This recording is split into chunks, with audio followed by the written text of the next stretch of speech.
Muito bem, estamos de volta com o programa Vejam Só. Hoje recebendo o reverendo Gianfrancesco, da Igreja Presbiteriana do Brasil, para qual câmera eu mostro o livro dele, O Significado do Namoro. Reverendo, o que é que namoro significa se essa palavra nem existe na Bíblia? Boa pergunta. É exatamente isso que eu tento responder nos primeiros capítulos do livro. Como uma convenção contemporânea, como o namoro, que existe há 150 anos no mundo... Só isso. Uhum. Foi depois do movimento romântico, que aí deu vazão ao individualismo, e então eu tenho o direito de escolher quem eu quiser. No passado, até no registro bíblico, casamentos arranjados. Na época de Jesus, eles já tinham avançado um pouquinho para o noivado, e hoje você tem o namoro, que é uma relação pré-marital, e infelizmente ela virou sinônimo de você satisfazer seus desejos com alguém, com curto prazo de validade você muda. A minha ideia é tentar pegar essa convenção contemporânea, que a gente chama namoro, e tentar redimi-la, trazer um conteúdo cristão para ela, como uma relação pré-marital. E qual que é a minha definição? O namoro é um ensaio para o casamento.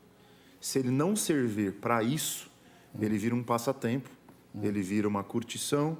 É mais ou menos o seguinte: eu chego para o senhor tem uma filha, e eu te pergunto, o senhor me empresta sua filha por alguns meses, e aí eu usufruo de tudo aquilo que eu posso dela, e depois eu te devolvo. É você coisificar pessoas. Esse é o namoro que está na moda, é o namoro que é o padrão social. O que eu tento desenvolver no livro é que, de fato, a gente pode aproveitar dessa convenção contemporânea e redimi-la, trazer um conteúdo mais saudável e bíblico para o casal e para a sua própria espiritualidade. A ideia de enxergar o namoro não como um passatempo, mas como um vestibular para o casamento. Com um período de você ensaiar, conhecer, ver bem quem é aquela pessoa, sem necessariamente ter a intimidade sexual, e aí, então, dar o segundo passo do noivado e casamento.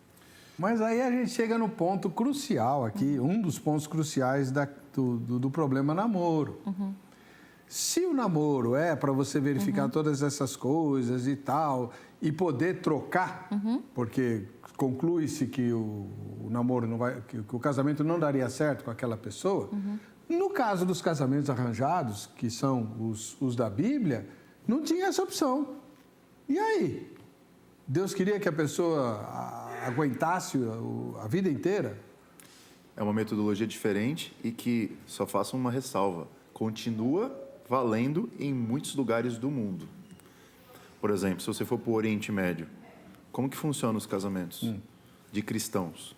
Até hoje, o pai ou a mãe, geralmente a mãe, escolhe quem vai ser a tua esposa ou o teu marido. Dou um exemplo. A nossa igreja recebeu um pastor refugiado do Paquistão e a gente começou a conhecê-lo. E quando eu perguntei sobre a esposa dele e a família, ele me respondeu que foi a mãe dele que escolheu a esposa. E eles já tinham quase 30 anos de casado. E eu perguntei, como é que foi isso? Ele falou, a princípio foi uma tragédia, porque eu não gostava dela, mas eu sabia que se foi minha mãe que escolheu, minha mãe gostava. E tinha algumas afinidades em comum. Ela era uma irmã em Cristo, era uma mulher direita, tinha caráter, mas não era o meu perfil, não era aquela que eu tinha paixão. Mas depois de uns anos convivendo juntos, mãe dos meus filhos, eu desenvolvi um amor verdadeiro por ela e estou casado com ela e não penso em separar. Não estou dizendo que esse método ele é certo ou errado. É um método possível. Agora, para nós no Ocidente, que valorizamos a opinião do indivíduo, isso é praticamente impensável. Agora, se você vai para culturas que são fundamentadas na ideia de vergonha e honra, a opinião do grupo é muito mais pesada do que a opinião do indivíduo. Então, a gente está lidando com uma outra cultura. A cultura bíblica é oriental. Nós estamos na cultura ocidental. Para nós, não faz sentido. Por isso que eu recomendo o meu livro, a tese do livro, do namoro, como algo possível. É uma metodologia possível, não é a única. Até porque ela é recente.